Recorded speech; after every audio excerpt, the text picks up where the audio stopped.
be one executive or the very most entry-level position, if this is in place in an organization already, which is an ecosystem of different people and different systems of beliefs, then the change will happen internally through these internal forces.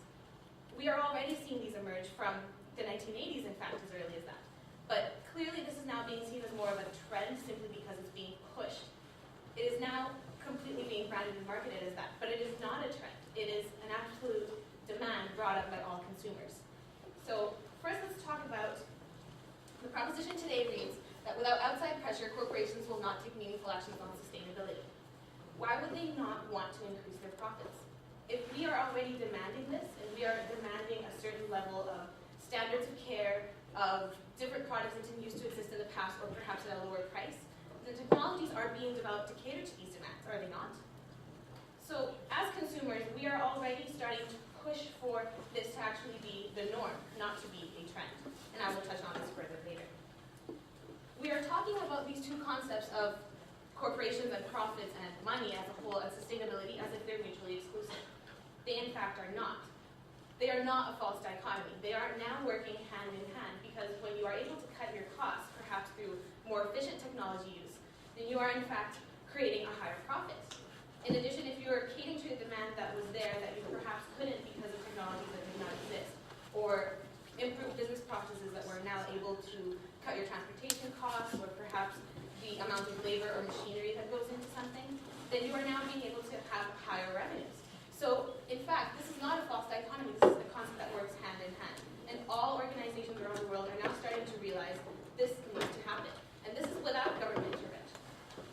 Government intervention, for the most part, tends to create, yes. Ma'am, then are you saying that there is no company in this world that is not on this idea of going sustainably green? Are you saying that because they have employees that all of them are good companies? No, of course not. That would be a generalization. What I'm saying is that customer demand as a whole worldwide, or at least in the Western view, and for most developed countries that are fully aware of the impact of carbon footprints made by organizations, are realizing this is something that needs to happen. This is no longer an option. And that's why it is not a trend. It is actually now a mentality that the younger generation will be growing up with and not really seeing as a false dichotomy. It is not black and white anymore, it's green.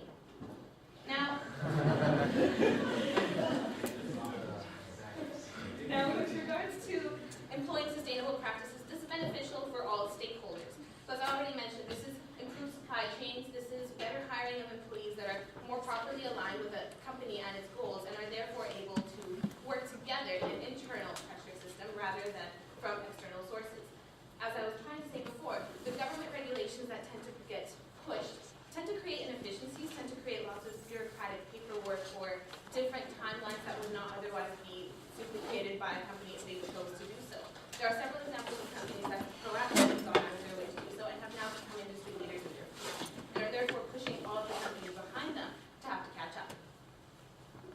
Regardless of the media's attention span or the presence of either government legislation or activist groups, the matter is that customer demand as a whole is creating this. This is not a trend. So the supply chain is gaining power, the bar keeps moving. This is not one tiny goal to achieve and now we're done and now we're green. Absolutely not. This is something that is progressively changing. It's a continuous mindset in anything. It's not something that will be achieved and then checked off the to-do list. The environment has become a fiduciary issue, and the bottom line is really what's at stake here. So companies want to cater to this demand. It's not a two-way street. It's actually a collective effort that's mutually beneficial for everyone. With regards to the rebuttal, we are trying to paint companies as organizations composed of an ecosystem of different people, not corporations striving to simply achieve the bottom line. The bottom line will actually be reached as a result of catering to these sustainable practices. And finally, regulation does not mean bad business, but if it's coming from the government and from a different point of view rather than what should be imposed for an entire industry, then it is not exactly properly aligned to green. So we strongly stand for the resolution that corporations already are taking measures for sustainability. Thank you.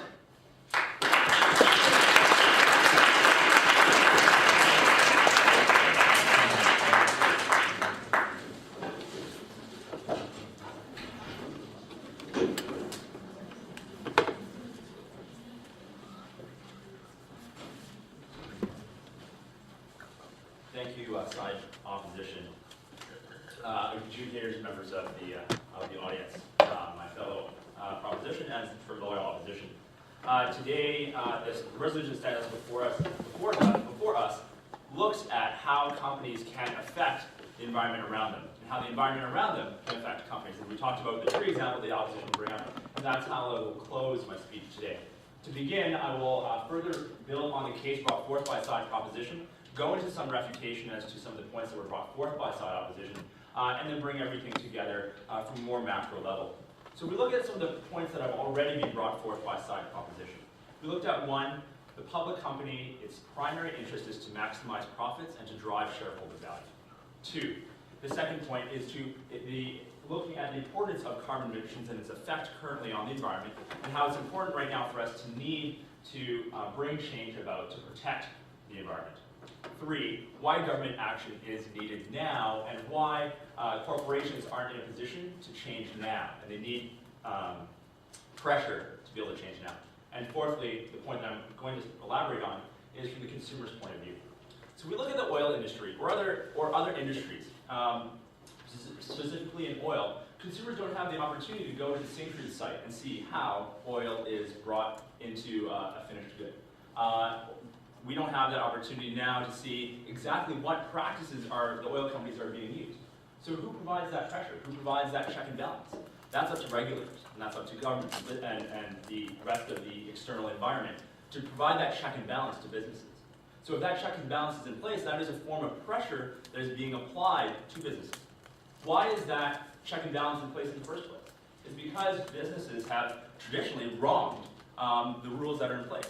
They want to, in essence, sometimes cheat, and what looks like cheating from a social point of view. But for them, their primary value, their primary purpose, is to drive value to their shareholders. And to do that is to maximize their profits. Consumers can't look and see the actual practices being conducted. So it's hard for them to make an informed decision about choosing oil. But two, when you go fill up the pump, how do you know Shell versus Chevron versus Superstore gas? How do you know where they get their gas from and what environmental practices they do? You don't know.